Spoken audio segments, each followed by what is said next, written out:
আল্লাহ আল্লাহ তুমি জানলে জালাল, শেষ করা তো যায় না গে তোমার কোনো গান। আল্লাহ আল্লাহ সুবহানাল্লাহ পড়ে। সাহাবী বললেন যে আমার কাছে সবচেয়ে অবাক লাগে যে আল্লাহ তাআলা প্রথম মানুষ হিসেবে আদম আলাইহিস সালামকে বানালেন আর ওনাকে উপাধি দিলেন সফিউল্লাহ। আদম আলাইহিস সালামের উপাধি উত্তর দিতে হবে আওয়াজ করে। আদম আলাইহিস সালামের উপাধি কি ছিল?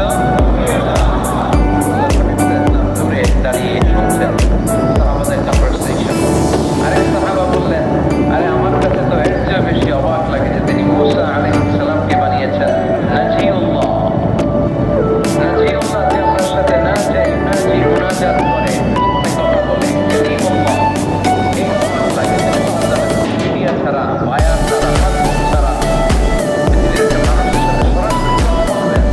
আমার কাছে তো ওনার মর্যাদার সবচেয়ে বড় মর্যাদা মনে হয়, উনি নাজিউল্লাহ। আরেক সাহাবা বললেন, আমার কাছে তো এর চেয়ে বেশি অবাক লাগে সাইয়েদনা ইব্রাহিম আলাইহিস সালামের ব্যাপারটা, কারণ ওনাকে আল্লাহ তাআলা বানিয়েছেন খলিলুল্লাহ। তাহলে একজনকে পাওয়া গেল সফিউল্লাহ, আরেক নবীকে পাওয়া গেল কালিমুল্লাহ বা নাজিউল্লাহ, আরেক নবীকে পাওয়া গেল খলিলুল্লাহ। এই কনভারসেশন যখন আল্লাহর হাবিব সাল্লাল্লাহু আলাইহি ওয়াসাল্লাম শুনলেন, আল্লাহর হাবিব সাল্লাল্লাহু আলাইহি ওয়াসাল্লাম মসজিদে নববীতে প্রবেশ করে সাহাবাদেরকে বললেন, তোমরা যা বলেছো আমি সব শুনেছি, তোমরা যা বলেছো সব সত্যই বলেছো, ঠিকই বলেছো। আল্লাহ তাআলা একজনকে বানিয়েছেন সফিউল্লাহ।